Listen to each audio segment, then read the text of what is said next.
question and thoughtfully stated.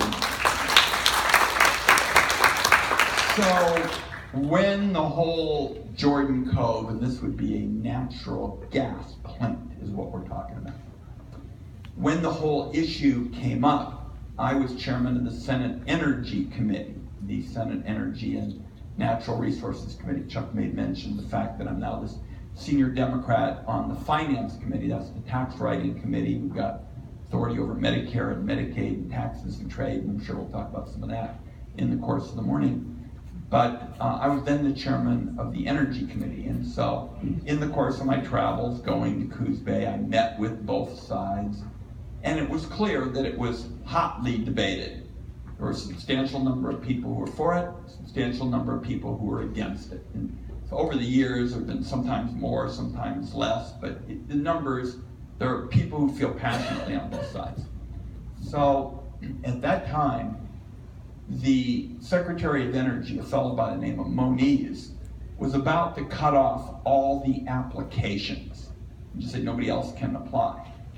And I didn't think that was fair, not just to the people who wanted it, but to Oregon generally, because we would have been short-circuited in terms of having a real debate.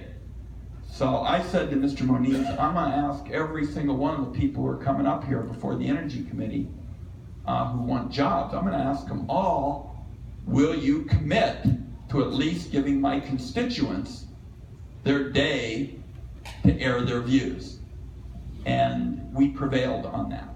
We prevailed, so we're at least having the debate. I also said at the time, I am not going to put my thumb on the scale. I'm not going to say, because I'm chairman of the Energy Committee and that's supposed to be a big deal and there's some big muckety-muck in Washington, D.C., I'm not going to go in there and push people around. I'm going to say, as I will tell you now, you don't get to fudge on the environmental laws. You don't get to abuse eminent domain. I said that on day 1. I said it on day 100. I said it on day 600. And I'm saying it again today. Those have been my views. And it may be a quaint idea, but I think when you have the honor to represent Oregon in the United States Senate, you ought to stick to what you said you were going to do. I'm doing that.